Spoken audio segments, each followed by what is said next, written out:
Démosle fuertes palmas al Señor. Queremos bendecir a aquellas personas que nos escuchan a través de la radio. Les amamos, somos Iglesia Cristiana Siloé, las llaves del reino, con una palabra de Dios para su vida, amén. Así es que les bendecimos y les amamos.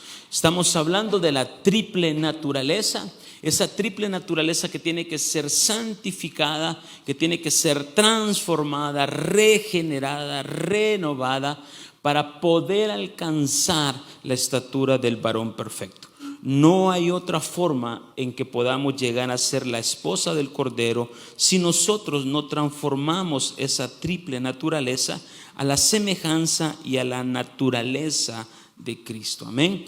Así es que vamos a declarar nuestra confesión de fe, que la encontramos en 2 de Timoteo capítulo 3, verso 16 y 17, que dice: toda escritura es inspirada por Dios, útil para enseñar, redarguir, corregir e instruir en justicia, a fin de que todo hombre de Dios sea perfecto, enteramente preparado para toda buena obra. Les he comentado estos días que hemos estado en mucha intimidad con el Señor, ¿verdad? Y ayer resonaba una palabra a mi espíritu en la cual Dios decía: es mejor que nosotros conozcamos el nombre del Padre en esta tierra y no lo conozcamos después, porque su palabra es clara y dice que en esta tierra o después de esta tierra su nombre será conocido. Pero la verdad que en esta tierra tenemos la oportunidad para poder alcanzar la estatura del varón perfecto, para poder llegar a esa dimensión. Mientras tanto, si lo conocemos posteriormente, entonces ya no será para crecimiento, sino para hacernos entender que el Cristo que se nos predicaba en esta tierra era verdad, era real. Amén. Entonces, hoy vamos a continuar viendo la triple naturaleza, y hemos entendido que la triple naturaleza, ¿por qué es triple naturaleza? Porque somos seres tripartitas, ¿sí? Que contamos de cuerpo, alma y espíritu. En el cuerpo tenemos 5 sentidos, en el alma tenemos 5 sentidos y en el espíritu tenemos 5 sentidos. Y toda esa rueda de la triple naturaleza o la creación se mueve a través de un eje o una voluntad. Amén. Y cada uno de los sentidos se convierten en un canal que comunica el mundo exterior con el mundo interior. Amén.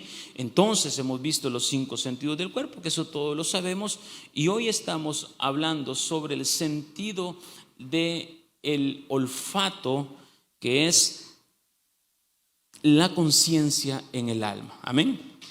La conciencia en el alma. Este es un tema muy hermoso, lo empezamos hace varios días y vamos a dar un breve repaso y vamos a terminar de explicar cuáles son las buenas obras en la triple naturaleza que debemos entender. Porque hoy el enemigo nos ha engañado y nos ha dicho que hacer una buena obra es darle al necesitado, darle a aquella persona hambrienta y darle a aquel que merece. Y la Biblia no miente, es claro que es una buena obra, pero ¿con qué fin damos o hacemos esa buena obra? Amén. Y hoy vamos a terminar de explicar las buenas obras. Amén. Pero hemos entendido entonces que el sentido del olfato del alma o la conciencia tiene una corrupción séptuple. Amén. Cuando Satanás se metió a través de la serpiente en el huerto del Edén, entonces contaminó, ensució la conciencia y entró al corazón humano. Entonces, la palabra de Dios nos muestra que después que Adán masculino y Adán femenino recibieran la voluntad de la serpiente, la conciencia del hombre se volvió en 6 aspectos. Número 1, se volvió llena de obras muertas. Amén. Número 2, se volvió llena de pecado. Número 3, se volvió llena de maldad la conciencia, llena de flaqueza o débil. Fue cauterizada la conciencia y también fue ensuciada, inmunda y contaminada. Amén. La conciencia, este sentido del olfato en el alma, la conciencia, es tan hermoso porque a través de la conciencia Dios nos va a juzgar. A través de la conciencia, Dios nos va a decir verdaderamente bajo qué tipo de obras nosotros hicimos, qué tipo de obras nosotros hicimos en esta tierra.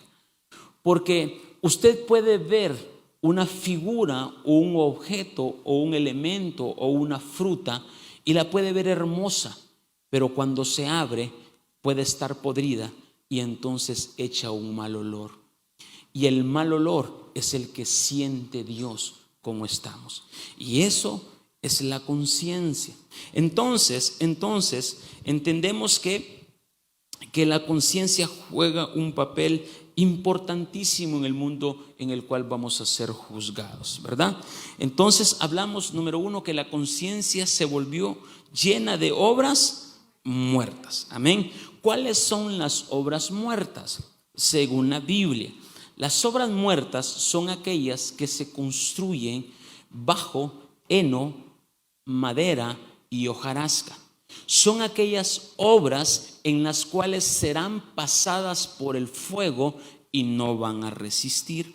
Pero existen obras buenas, aquellas obras que son construidas mediante oro, plata y piedras preciosas. ¿Estamos bien?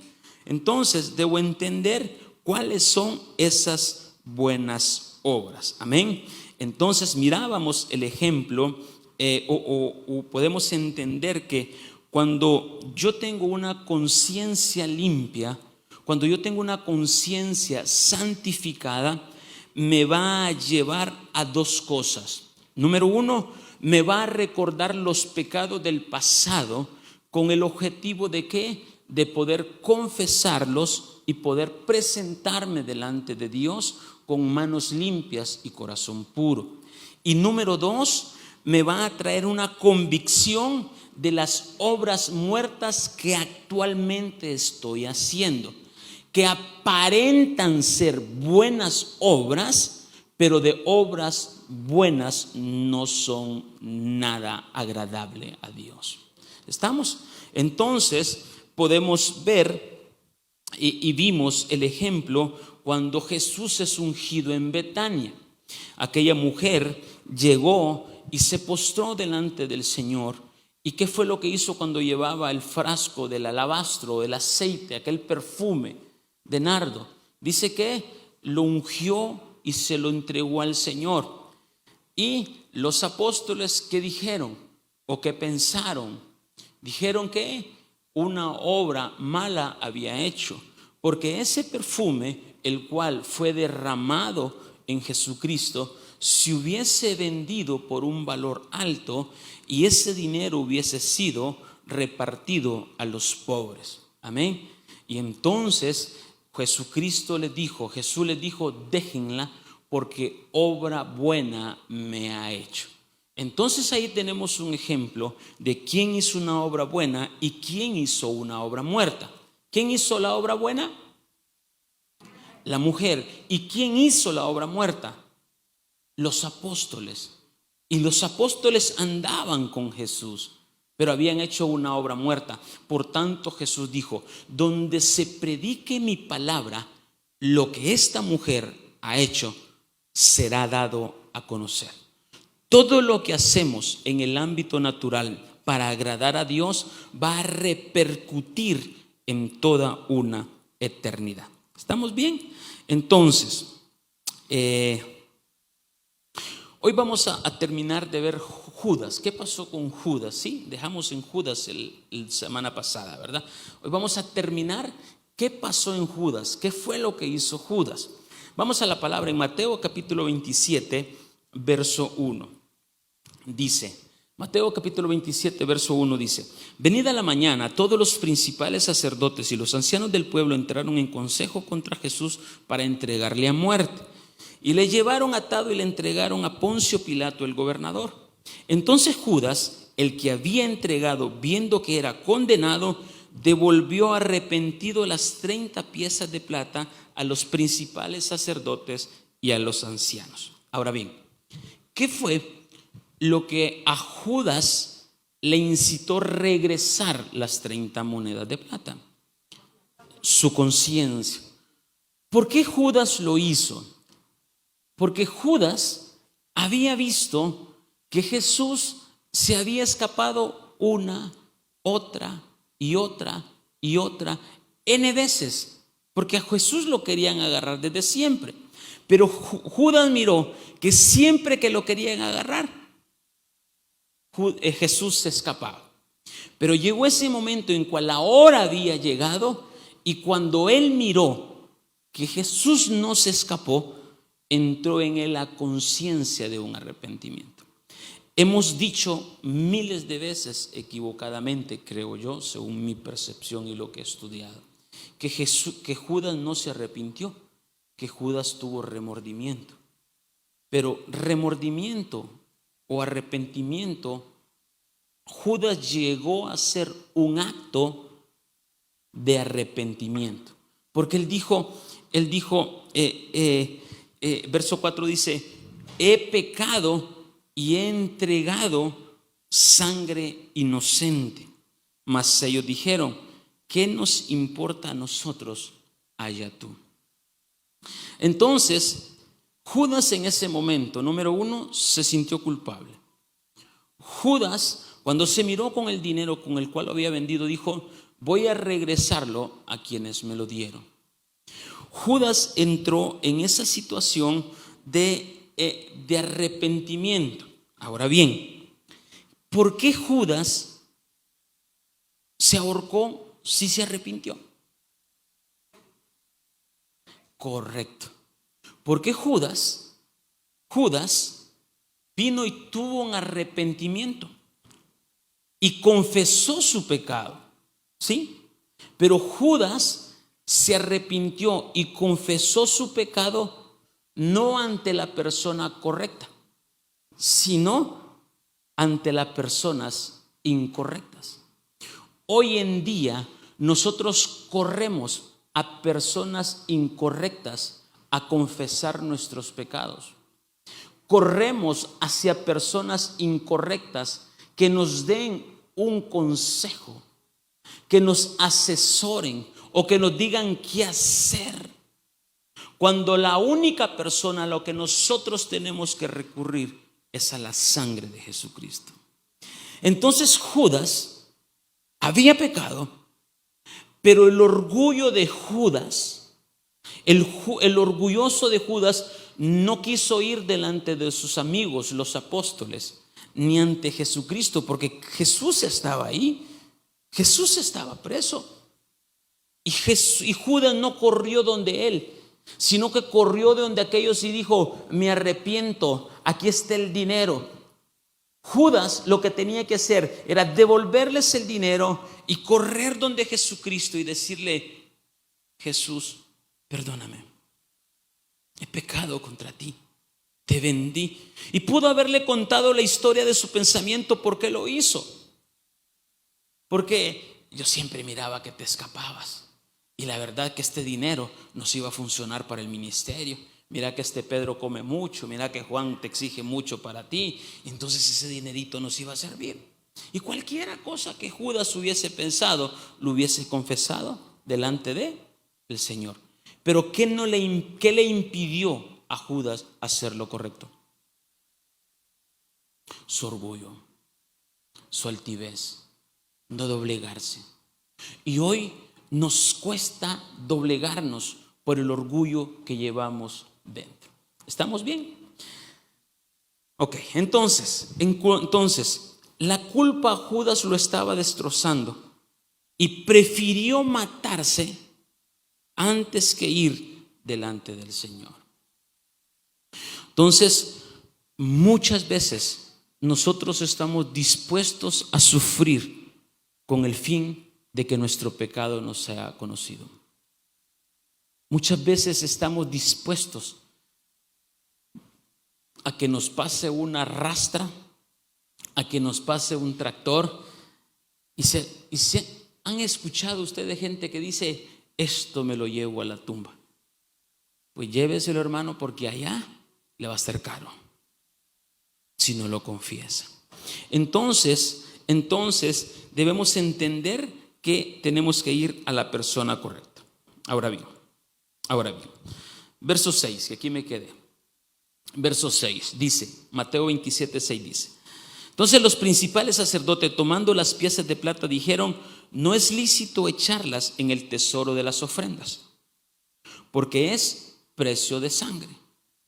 Ellos conocían la palabra y ellos sabían que era precio de sangre. Ahora bien, y dice: y después de consultar, compraron con ellas el campo del alfarero para sepultura de los extranjeros, por lo cual aquel campo se llama hasta el día de hoy campo de sangre.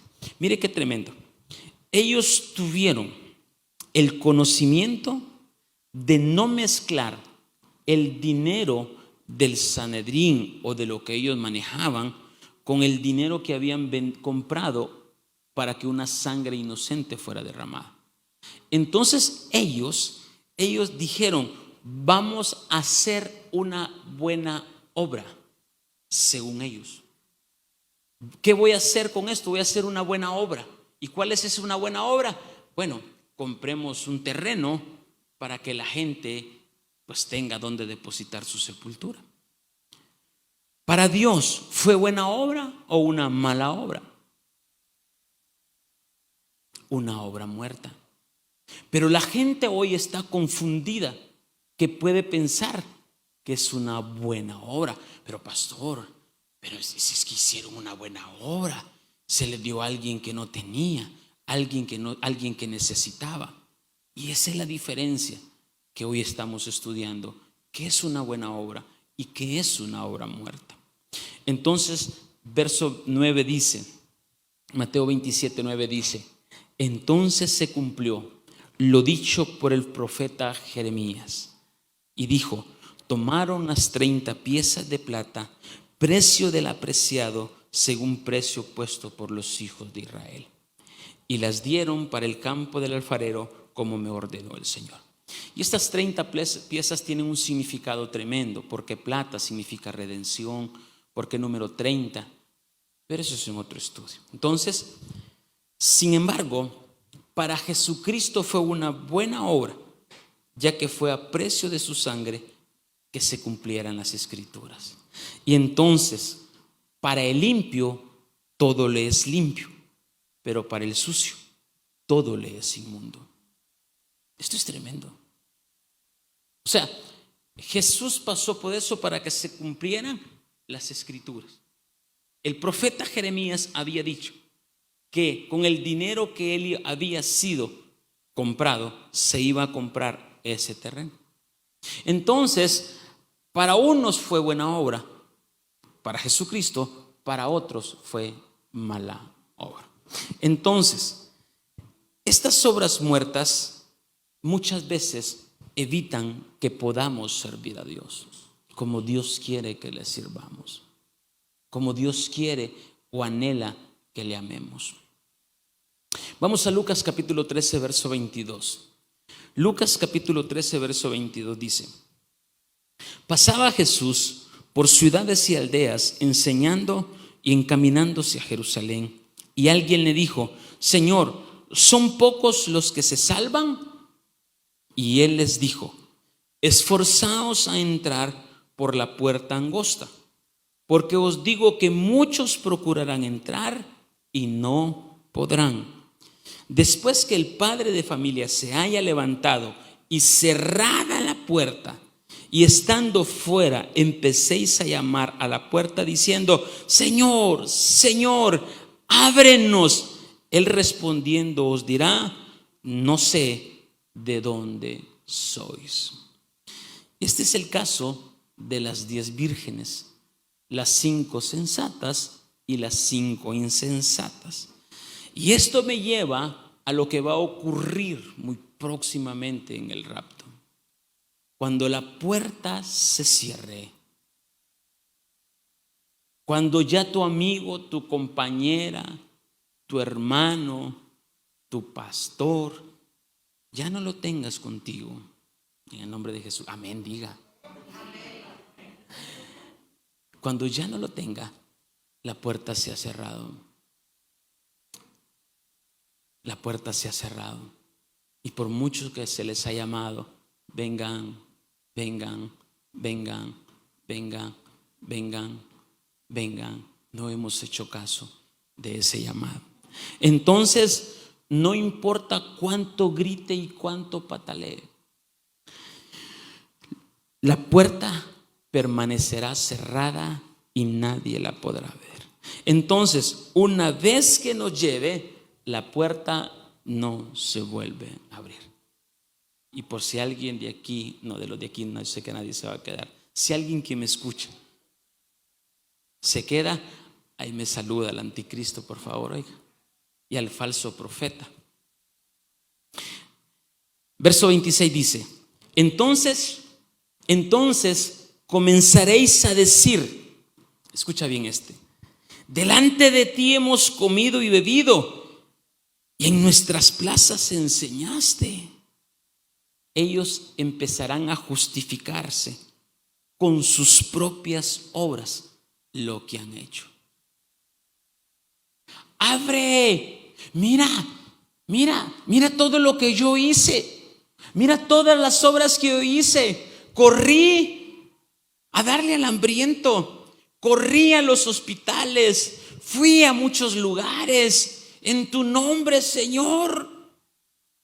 Y la puerta cerrada, porque las obras que hicimos o que hiciste o que hicieron esas personas que se van a quedar fueron sus propias obras, no las obras que Jesucristo mandó hacer a esta tierra.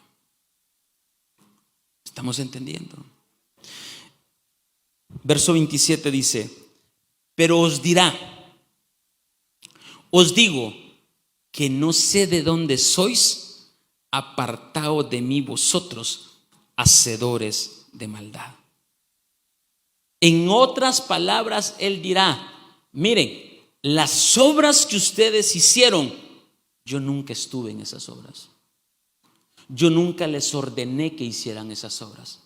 Si tú hiciste esas obras, fue porque tú querías ganar adeptos, aplausos y conseguir cosas, pero yo no te mandé.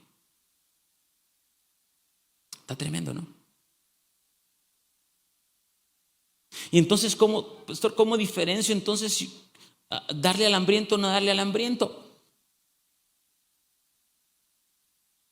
Y aquí viene lo que vamos a estudiar verdaderamente. Entonces, Jesús le dirá: las obras que tú hiciste son obras de iniquidad, son obras muertas. Tal vez las hiciste para pagar una culpa, tal vez las hiciste para ganar aplausos, tal vez las hiciste para que te reconocieran, tal vez las hiciste para que tu nombre sea conocido, pero no para que mi nombre fuera conocido. ¿Dónde estabas tú cuando yo te ordené que estuvieras entalado y tú estabas dando comida en otro lado? Cuando yo no te mandé a dar comida, yo te mandé que estuvieras congregado en mi reunión. No, pero es que, Señor, la gente ya tenía hambre. Además, cuando tú nos convocas a una reunión a tu casa, puede ser por cualquier método, no importa. Pero aquella gente tenía hambre. Entonces hiciste tu voluntad y no mi voluntad. Entonces hiciste tu obra y no mi obra. Entonces hiciste lo que tú querías y no lo que yo quería. Por lo tanto, no sé de dónde sois. Tus obras no son mis obras. Ay, es que ya me parece estar escuchando al Señor en ese momento. Verso 28 dice: y ahí será el llanto y el crujir de dientes, cuando veréis a Abraham, a Isaac, a Jacob y a todos los profetas en el reino de Dios, y vosotros estéis excluidos. ¿Se imagina? Y esas serán las grandes sorpresas. Ejemplo: el rico y el pobre.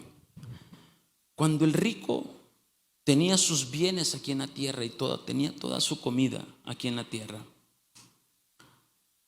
y el pobre estaba en la puerta. Cuando descendieron, Abraham el pobre estaba en el seno de Abraham.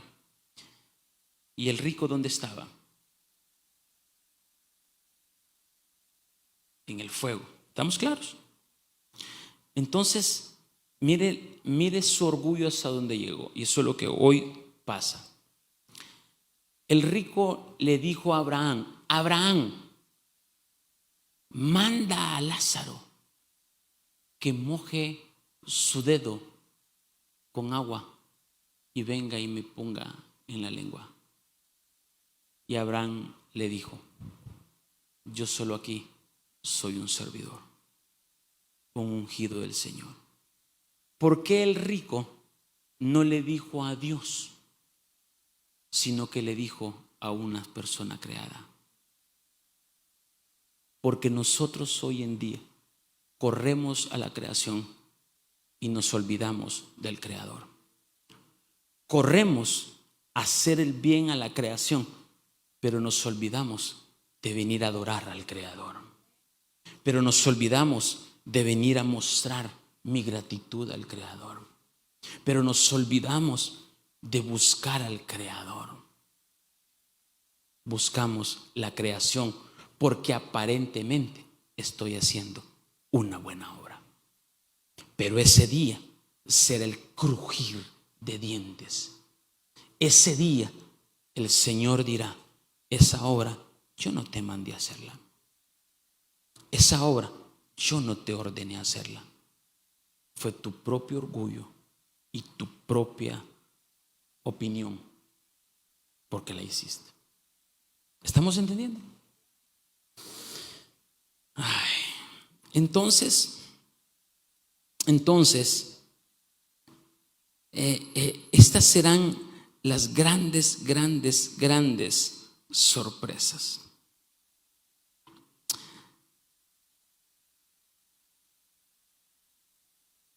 Vamos a Mateo, capítulo 25, verso 14. Y aquí vamos a ver un ejemplo de cómo nosotros podemos hacer obras independientemente de la posición en la que estemos. Porque hoy nosotros decimos: si es que yo no tengo un púlpito para hacer una buena obra de enseñar, es que yo no tengo esto para dar, es que yo no tengo esto para hacerlo, es que yo no tengo esto para hacerlo. Para aquellos de la radio que me están escuchando, una buena obra es hacerlo, pero que Jesucristo sea la cabeza. Hacerlo si verdaderamente hago lo que Dios me manda sin dejar de hacer lo que Dios me ha pedido que haga para su gloria. Es que Dios está en todos lados. Es que Dios está aquí, Dios está allá, sí, pero tú tienes un mandato. Y no puedes dejar de cumplir un mandato para hacer algo que dice que Dios te dijo que hicieras. Mateo capítulo 25, verso 14 dice: porque el reino de los cielos es como un hombre que, yéndose lejos, llamó a sus siervos y les entregó sus bienes. A uno dio 5 talentos y a otro dio 2 y a otro 1, a cada uno conforme a su capacidad, y luego se fue lejos. Ok. ¿Qué dio el Señor? Repartió dones, les dio de acuerdo a su capacidad, y por eso hay muchos dones que el Señor da. Entonces, por eso Dios no fue injusto en repartir los dones o en repartir lo que nos correspondía. Por eso Dios no nos llamó a hacer nuestras obras, sino las obras de Dios. No nos llamó a hacer las obras de otros, sino las obras que Dios me dijo que hiciera conforme a lo que Dios me entregó. Por ejemplo, yo sinceramente, y puedo confesar esto, o sea, yo no tengo el don de evangelismo, por así decirlo. Bueno, cuando me toca y el Espíritu me da, pues tengo que hacerlo. Pero hagamos una campaña y evangelice. No siento que estoy en mi acuario. ¿Sí me entienden? Pero pónganme una Biblia y estudiamos ahí sí entrémosle. Me siento en mi hábitat, en lo que yo puedo. Entonces, yo no puedo, ¿y por qué Siloé no hace campañas de salir a la calle y Jesús te ama y aquellos rótulos en las salidas de las ciudades? Ese es un llamado que Dios no me dio. No es que no pueda hacerlo. Si Dios me dice que lo haga, pues tengo que hacerlo. Pero no es lo que Dios a mí me entregó. A mí me entregó una iglesia para que la haga crecer. Y en eso yo me enfoco. Otros, su hábitat o su llamado es salvos, que sean salvos, bendito Dios. Es el llamado de ellos. Pero a mí Dios me dio el llamado de ataviar a la esposa, enseñar a la esposa. Ok, vamos entonces. Verso 16 dice: y el que había recibido 5 talentos fue y negoció con ellos y ganó otros 5 talentos. Verso 17: asimismo el que había recibido 2 ganó también otros 2. Pero el que había recibido 1 fue, cavó en la tierra y escondió el dinero de su señor. Después de mucho tiempo vino el señor de aquellos siervos y arregló cuentas con ellos. Todo lo que Dios nos ha dado, vendrá el Señor y nos pedirá cuenta. Todo. ¿Qué hiciste con lo que te entregué? Entonces, después de mucho tiempo vino el Señor y aquellos siervos y arregló cuenta con ellos. Y llegando, el que había recibido 5 talentos trajo otros 5 talentos diciendo: Señor, 5 talentos me entregaste, aquí tienes, he ganado otros 5 talentos sobre ellos.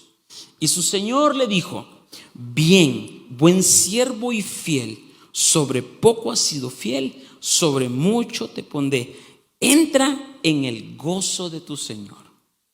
O sea, en otras palabras, esta persona hizo buenas obras, porque para eso le había dado los talentos.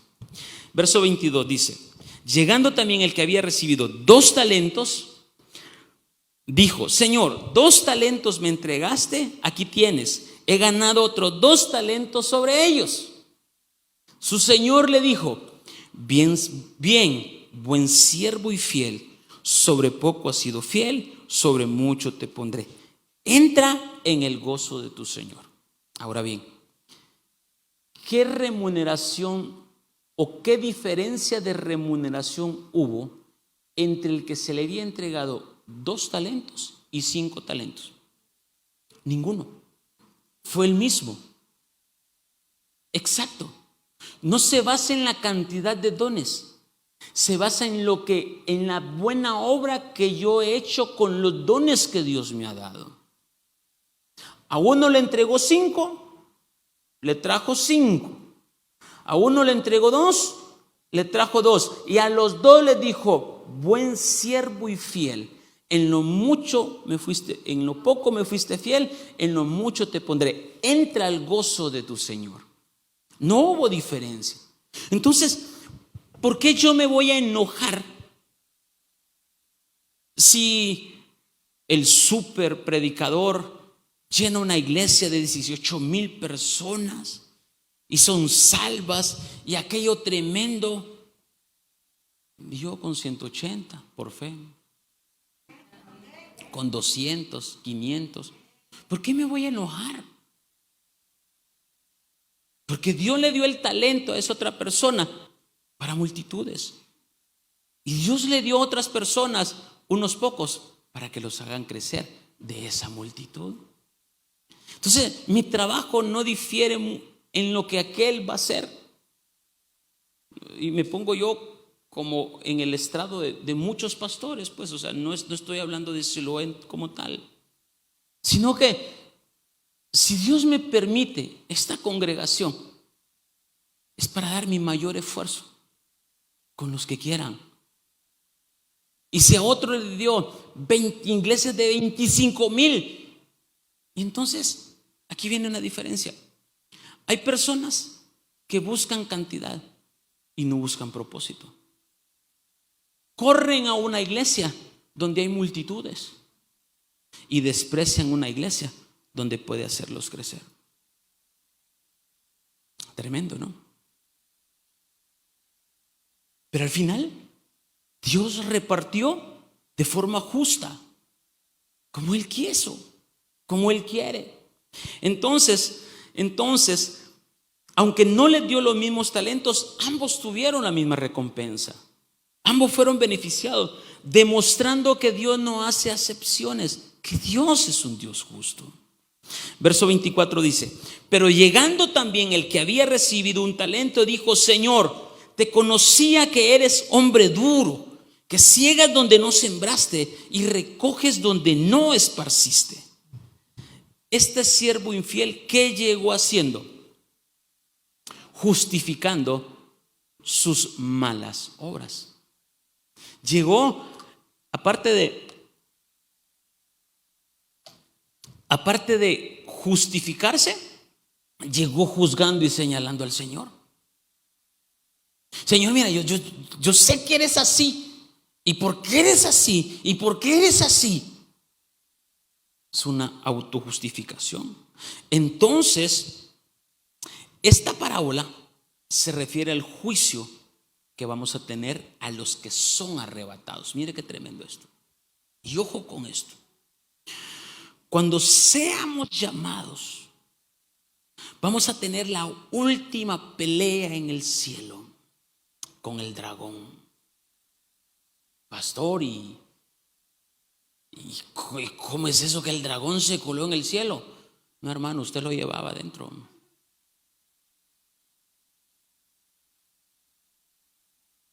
Y el dragón va a ser hasta la última batalla allá arriba.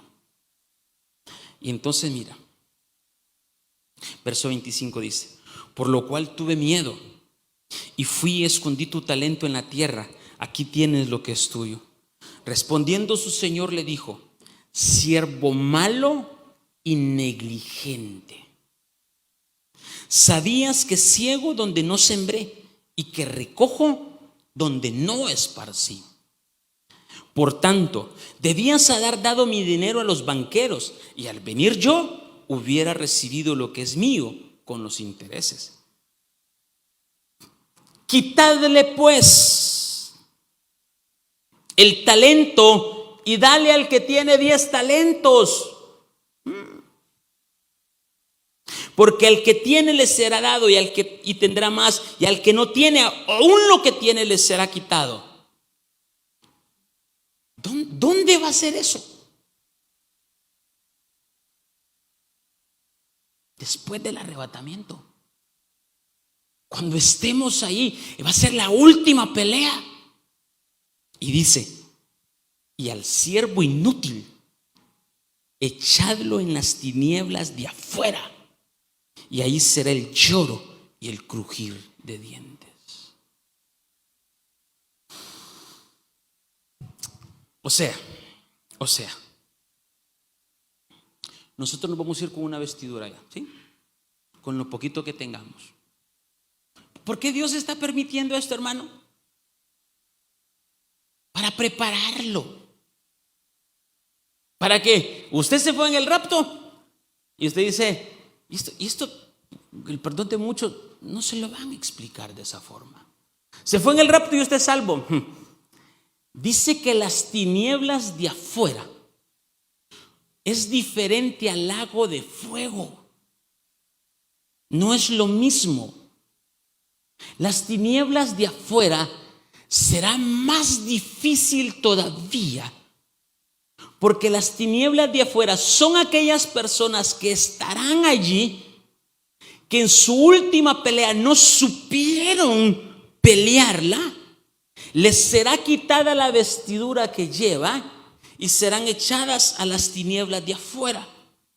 Y entonces todas esas personas que estarán en las tinieblas de afuera estarán con un sentimiento eterno que dirán, porque escucharán la algarabía de la Nueva Jerusalén, escucharán santo, santo, santo, aleluya, escucharán los cantos, escucharán aquello todos hermosos, y ellos estarán en las tinieblas de afuera y dirán: yo pude estar ahí. Aquel pastor ahí en la tierra me lo explicó, pero yo no lo creía. y van a vivir con ese sentimiento por toda una eternidad. No se preocupen que el diablo no va a estar ahí. El diablo va a estar en el lago de fuego. Cuando estudiemos Apocalipsis, que ya días les vengo diciendo, y mi esposa me reclama y me dice: enseña Apocalipsis, enseña Apocalipsis. Vamos a estudiar bien eso. Y cómo está esquematizado en los tiempos. Y entonces, ¿cuál es la diferencia entre las tinieblas de afuera y el lago de fuego?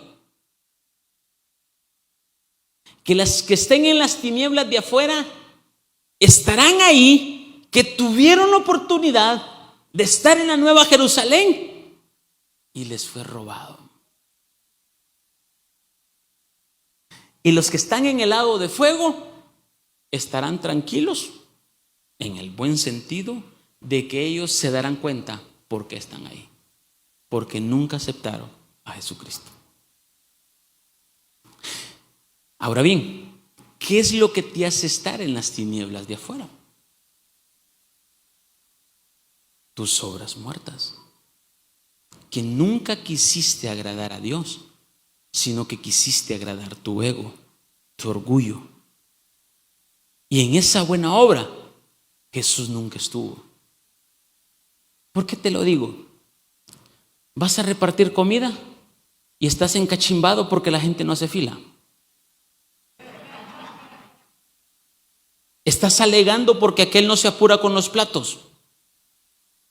Estás murmurando porque aquel llegó tarde. ¿Tú crees que Dios está en esa buena obra? Es tu ego, tu orgullo, tu altivez. ¿Estamos?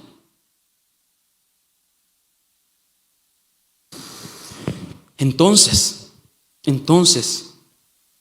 Mateo 25:31 dice: cuando el Hijo del Hombre venga en su gloria y todos los santos ángeles con él, entonces se sentará en su trono de gloria y serán reunidas delante de él todas las naciones, y apartará los unos de los otros como aparta el pastor las ovejas de los cabritos. Y vendrá las ovejas a su derecha y los cabritos a su izquierda. Entonces el rey dirá a los de su derecha: venid benditos de mi Padre, heredad del reino preparado para vosotros desde la fundación del mundo. Porque tuve hambre y me diste de comer, tuve sed y me diste de beber, fui forastero y me recogisteis. Empieza a hablar del tipo de obra que hicieron, obras buenas, porque le dimos a él. Pero ahí es donde le dimos. ¿Por qué le dimos? Vamos, cuando tú vas en un carro y te sale de esos que limpian los vidrios, tú le das ¿por qué?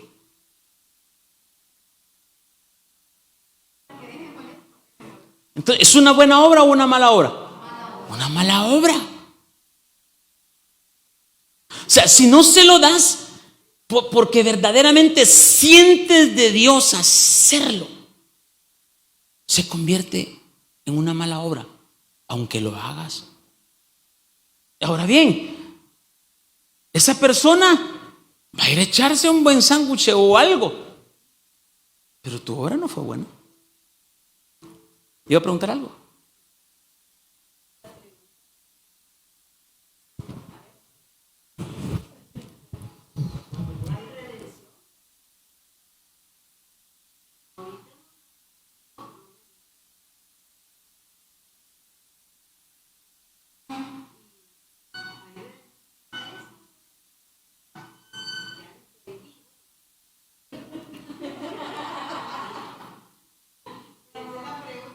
Claro que sí. Si está aquí y Dios le está enseñando esto, es porque hay redención. ¿Y dónde tenemos la redención? En la sangre. En su sangre. Y entonces, ¿cuál es la oración hoy? Padre, perdóname. De verdad no he hecho una buena obra. O sea, le das a este, que mucho molesta. Esa no es una buena obra.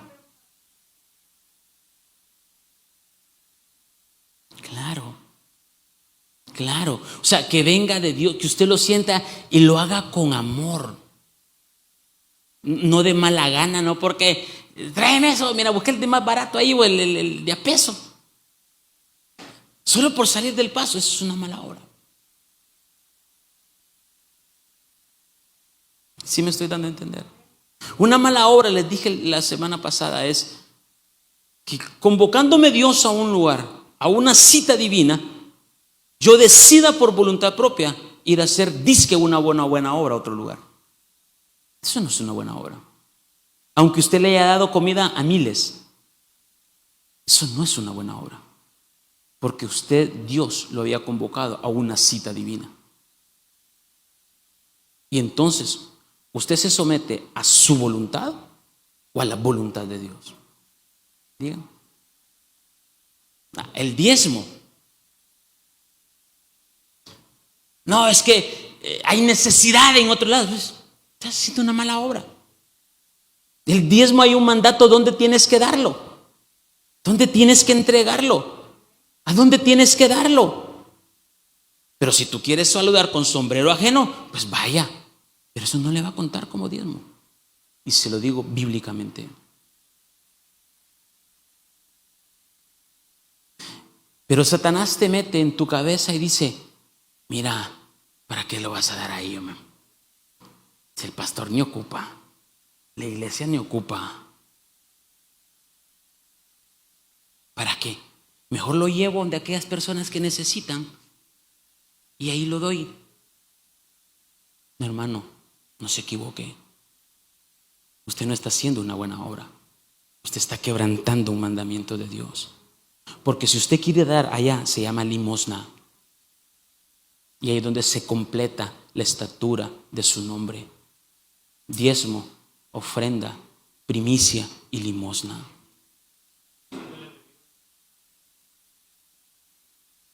Totalmente. Y lo vamos a ver al final. Cuando lo que le dijo a la serpiente, a lo bueno llama malo y a lo malo llama bueno. Porque tu conciencia está llena de obras muertas. ¿Estamos? Entonces, ahí es donde ustedes tienen que entender qué es una buena obra. Y con esto no es que no hay que darle al necesitado, no. Mire, cuando yo viajo, yo siento tanto en mi corazón. Hay un viejito que se pone ahí en una carretera. Yo le digo a mi esposa, amor, siento de Dios que ese señor esté ahí. Quiero darle una ofrenda. Y cuando siento de Dios, el viejito me aparece. Entonces, no es que dar al pobre no sea malo, y entienda, iglesia, sino es cómo lo da. El pobre va a ser beneficiado, pero a usted no se le va a contar como una buena obra. En tu nombre echamos demonios, Señor. En tu nombre hicimos esto. En tu nombre hicimos esto. Apartados de mí, no os conozco. Tú hiciste obras para tu orgullo. Tú hiciste obras para tu provecho. Tú hiciste obras para ti, no para mí. Por eso Jesús, cuando la mujer llegó y tiró el alabastro, su loción, le dijo, a los pobres tendrás siempre, pero a mí no me vas a tener siempre aquí. Esta mujer me dio todo lo que ella había ganado en un año. ¿Estamos? Verso 36 dice, estuve desnudo y me cubriste, enfermo y me visitaste en la cárcel y viniste a mí. Entonces los justos le responderán diciendo, Señor, ¿cuándo te vimos hambriento y te sustentamos o sediento, te dimos de beber? Justo aquellos que hacen las buenas obras. Porque me diste a mí. O sea, me diste para agradarme a mí. No lo hiciste para agradar a tu orgullo y a tu ego. ¿No se ha fijado que cuando alguien da una cosa, lo primero que dice, ay, vieras, fuimos a darle comida a 40 y nos llenamos la bocota de tanto aquello? Desde ahí estás, tu obra no contó. No lo hiciste para agradar al Señor. Lo hiciste para satisfacer tu ego. que te la tiras de buen samaritano, pero no lo eres. ¿Va a regresar el próximo miércoles?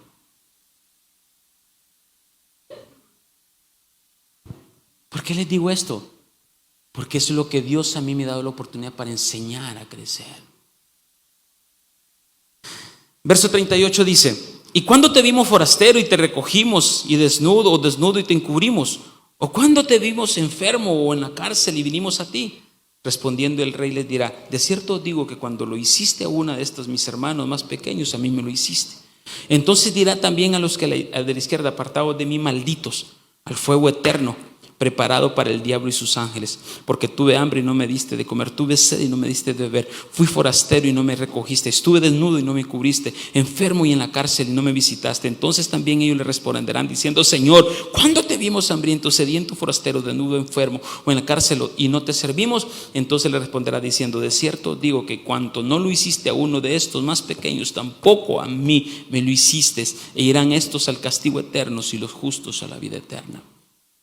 No es que darle al pobre sea malo, no es que darle al hambriento sea malo, no es que visitar las cárceles sea malo. No, entienda, lo malo es que lo hace para satisfacer su ego, para publicarlo en Facebook, para publicarlo con todas las trompetas de lo que usted ha hecho, y no para decir delante del Señor: Padre, gracias por la oportunidad que me diste de poder darle a tus necesitados.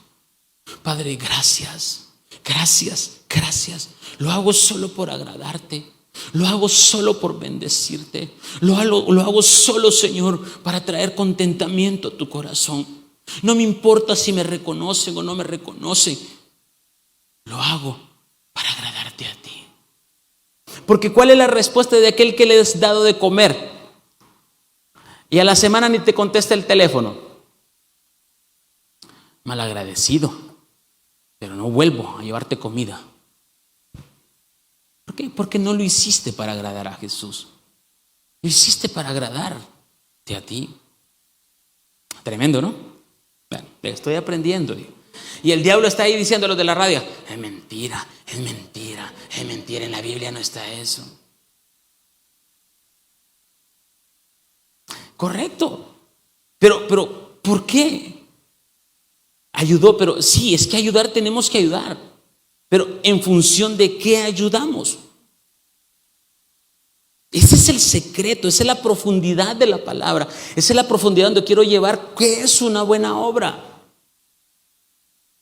¿Usted cree que un político hace una buena obra? Construye hospitales, construye lo otro. No, van con una esperanza de una retribución, que le den un voto, que lo reelijan. Y así hay muchos cristianos hoy en día. Entonces, todas nuestras obras son obras muertas, muchas veces solo para cubrir nuestra culpa. No nos exime la responsabilidad. Entonces, aún nuestras oraciones están llenas de obras muertas. Aún nuestras oraciones están llenas de obras muertas. Oramos por personas y les señalamos y juzgamos. Oramos por personas y los criticamos. Oramos por personas y los responsabilizamos. Y nos sentamos en el trono de Dios para juzgar. Y oramos por esa persona. ¿Ustedes creen que esa oración es obra buena? Eso no es obra muerta. Entonces, cuando nos resistimos a que nuestra conciencia dé testimonio y hacer obras malas, empezamos a hieder delante de Dios, empezamos a apestar delante de Dios y aparentamos que adoramos a Dios, pero de nuestro interior sale un olor que hiede y apesta a Dios. Entonces tenemos que limpiar nuestra conciencia, limpiar nuestras obras.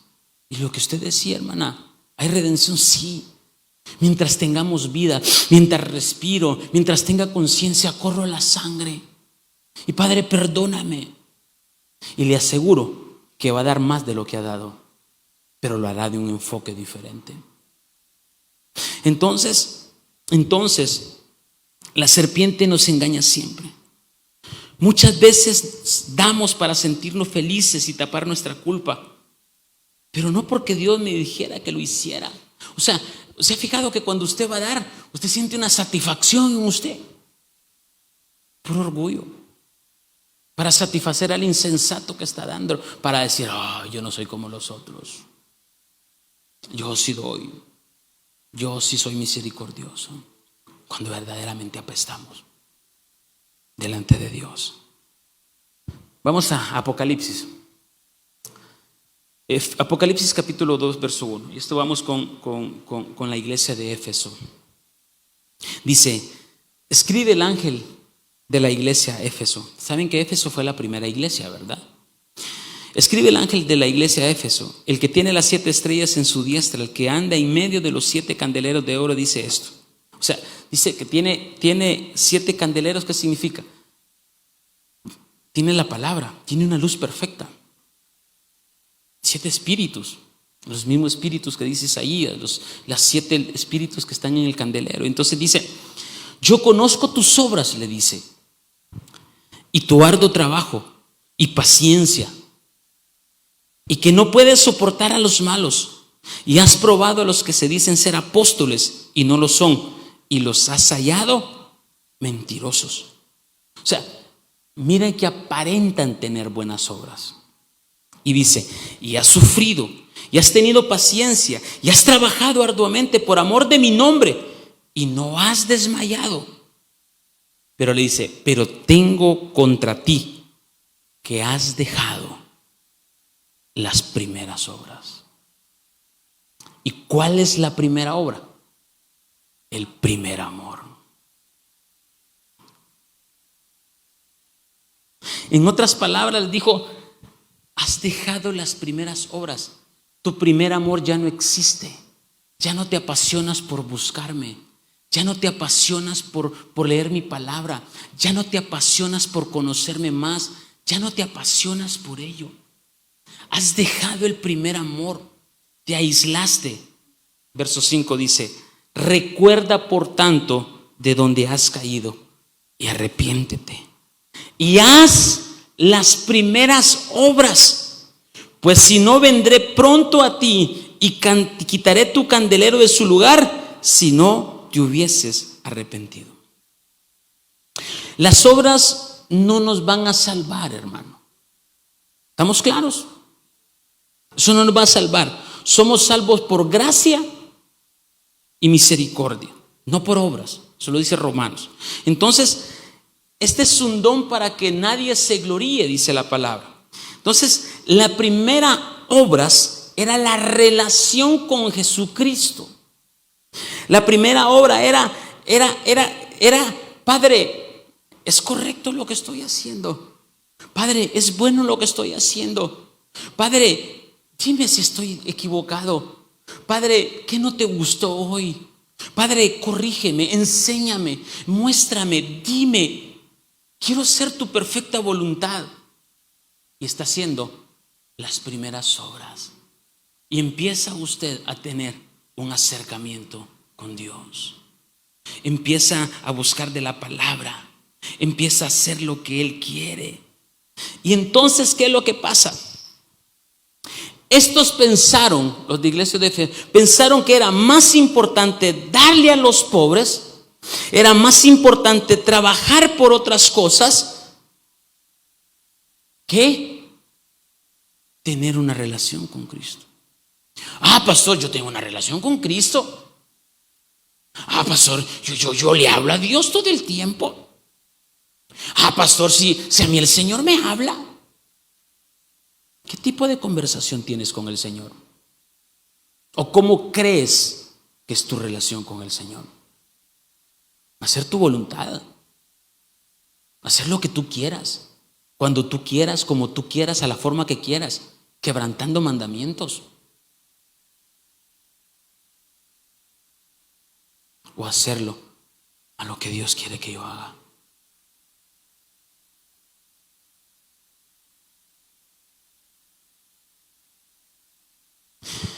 Entonces, toda buena obra nace de tener una relación con Jesucristo. Y las obras malas son las que no saben distinguir entre el bien y el mal, y entra una confusión. ¿Será cierto lo que el pastor está diciendo? ¿Será cierto eso? No, es que a mí tiene que revelármelo el Señor para que así sea. Bueno, hágalo.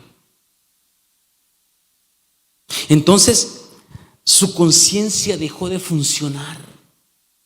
Su conciencia no lo llevó a los pecados atrás. Su conciencia no lo lleva a las obras muertas que actualmente está haciendo, porque su conciencia se llenó de obras muertas, de pecado, de maldad, fue cauterizada.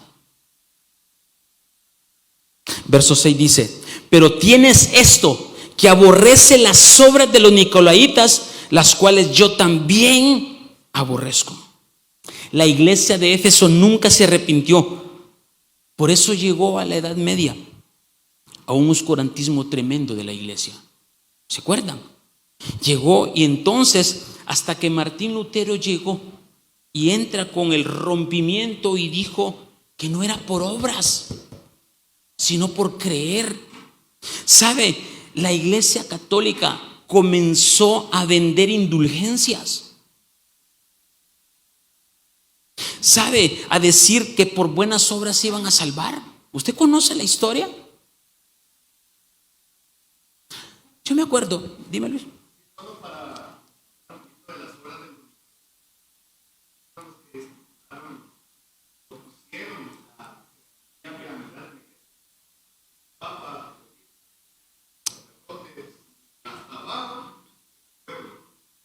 Una verticalidad.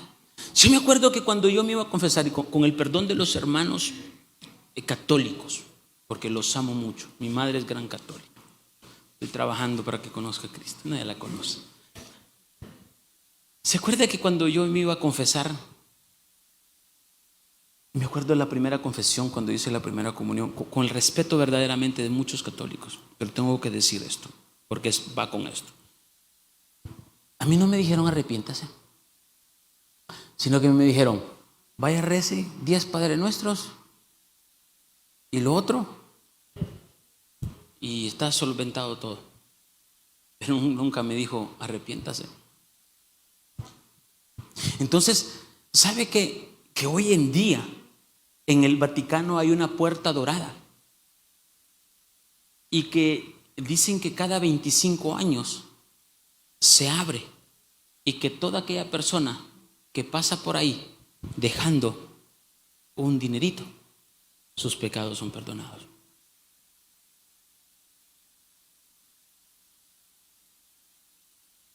Obras muertas. Obras muertas. ¿Estamos entendiendo?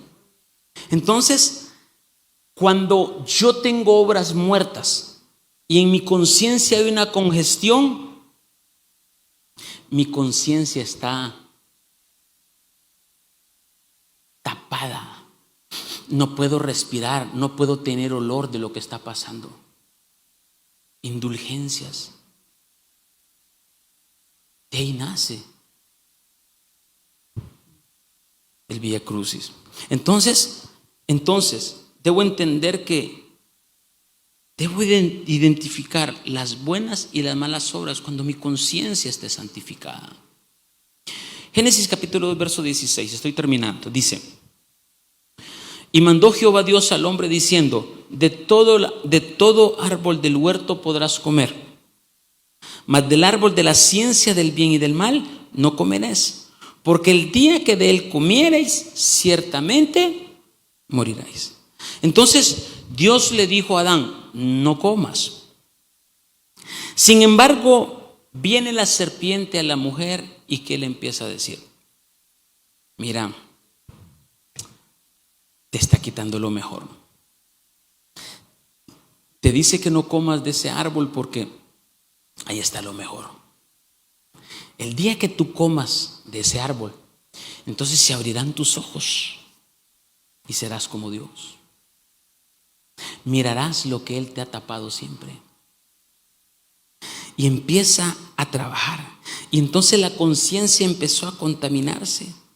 Tanto así que la mujer al árbol malo le llamó bueno y al árbol bueno le llamó malo. Tanto es así que había una orden para comer del árbol de Cristo o el árbol de la vida. Y había una orden para no comer del árbol del Padre, el árbol del bien y del mal. Pero ellos, como su conciencia fue trabajada y creyó hacer una buena obra, dijo: voy a comer de lo que no me dijeron que comiera y no voy a comer de lo que me dijeron que comiera. Y hoy así está la iglesia, comiendo lo que no tiene que comer y dejando de comer lo que tiene que comer. ¿Qué tiene que comer? Su palabra.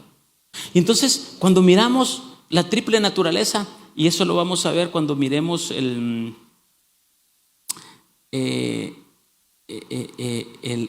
oído, reverencia en el espíritu. Porque hoy no hay reverencia a la palabra. Porque mi espíritu está contaminado. Porque todo juega lo mismo. Porque no adoro. Porque no oro. Porque no tengo fe. En lugar de tener fe tengo temor. Porque mi conciencia, porque mi triple naturaleza está.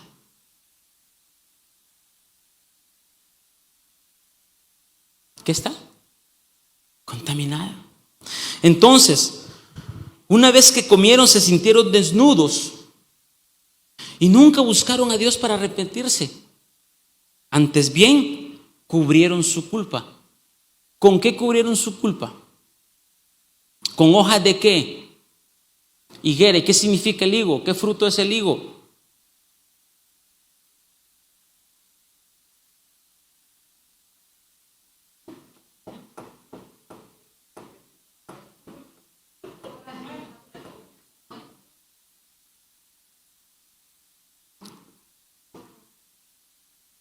Sinceridad. Entonces, ¿qué es lo que pasa? Vinieron ellos, cubrieron su culpa y dice que se fueron a esconder tras los árboles. ¿Y quiénes eran esos árboles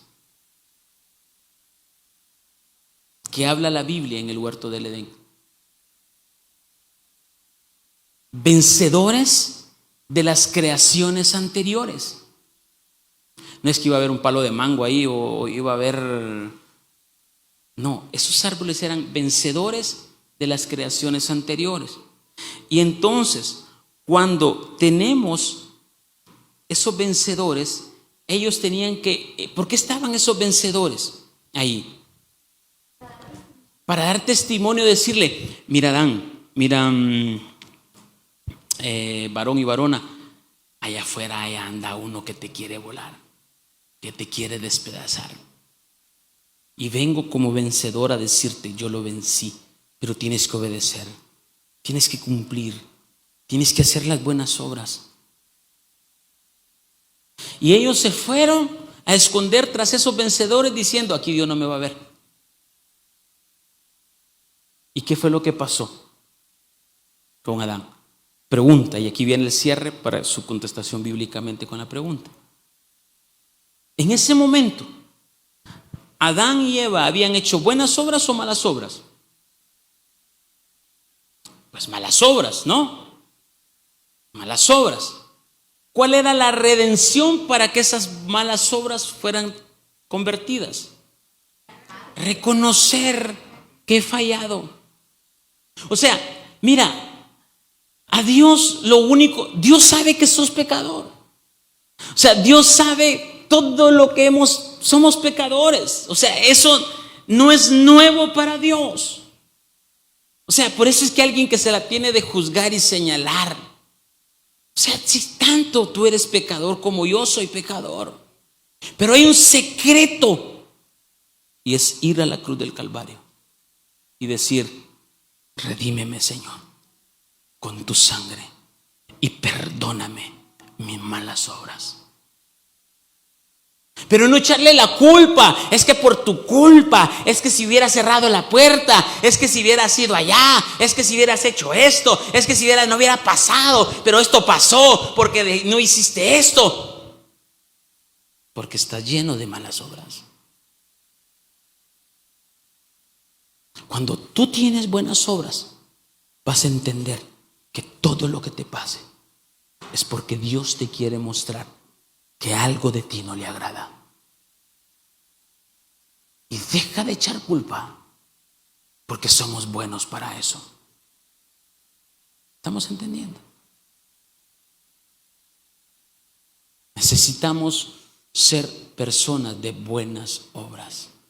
Y entonces las buenas obras, ¿cuáles son?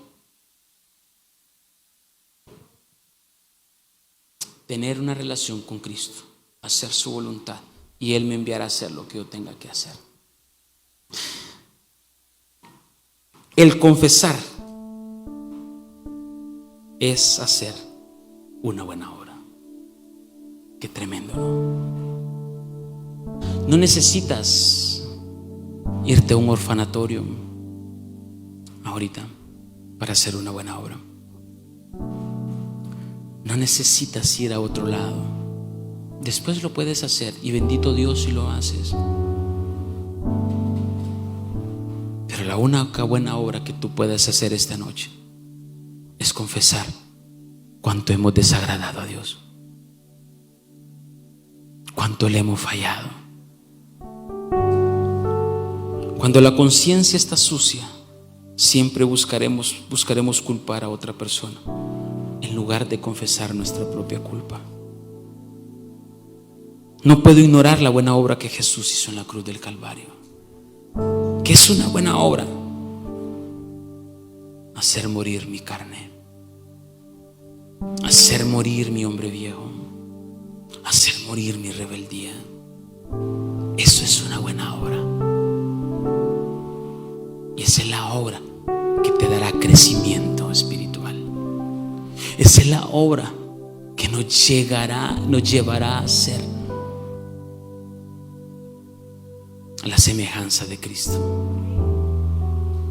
Tenemos que ir donde Él y pedir perdón, limpiar nuestra conciencia y lavar nuestros pecados. Ponte en pie y oremos.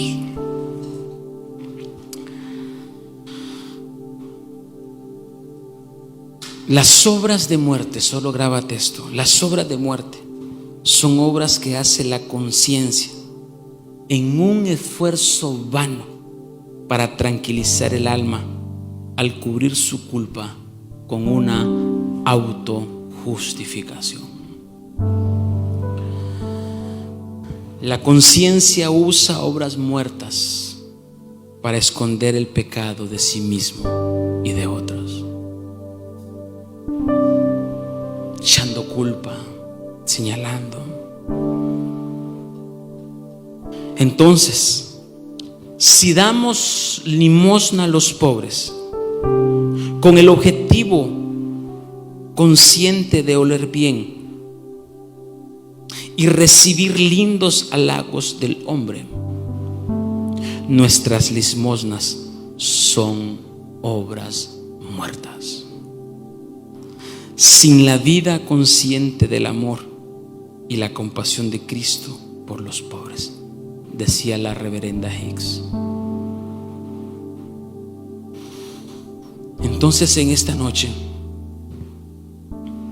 quiero que reconozcamos cuánta obra muerta hemos hecho.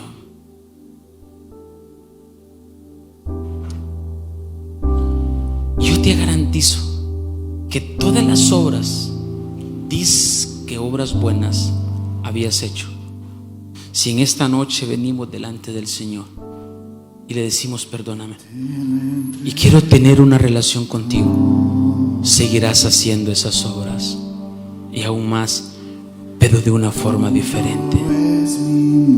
Por lo tanto, iglesia, alégrese. Si usted está escuchando este mensaje, si usted Dios le permitió venir esta noche, escuchar a través de la radio, del Facebook, simplemente es porque Dios lo ama. Y que no tire sus obras a la basura, sino que presénteselas delante de Dios y dígale: Padre, esta es tu obra.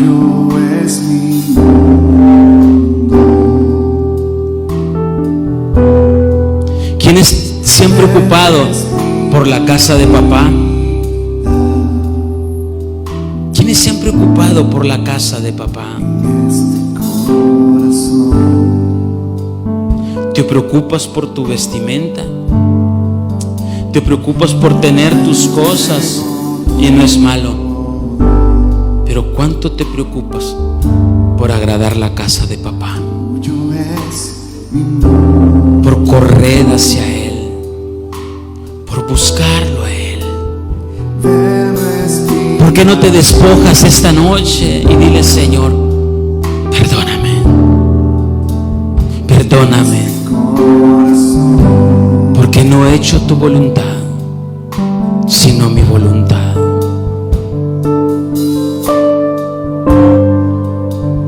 ¿Por qué no corres al altar? Ahí tu asiento, pero espiritualmente corre a la cruz y te darás cuenta del poder de la sangre que te va a redimir. Mi pueblo perece por falta de conocimiento. Una buena obra es hacer lo que Dios dice que haga.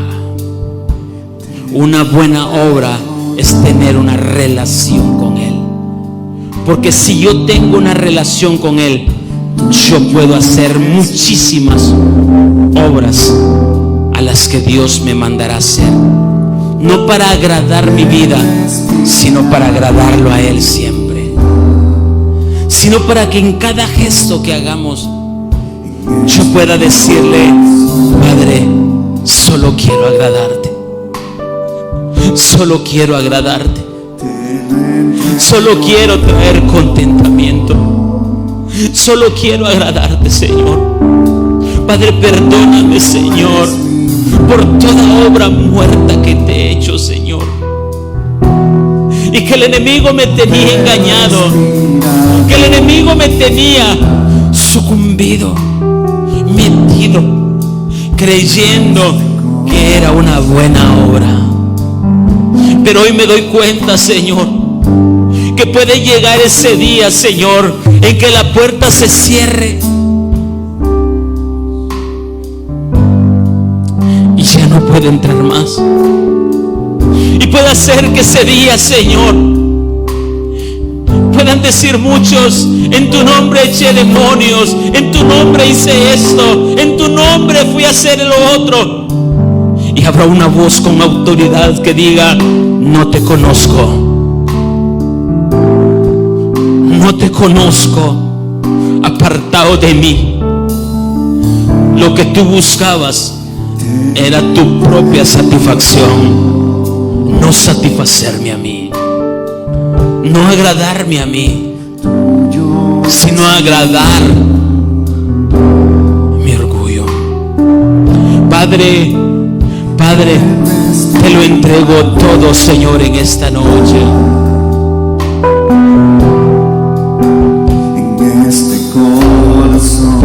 Gracias, Espíritu Santo.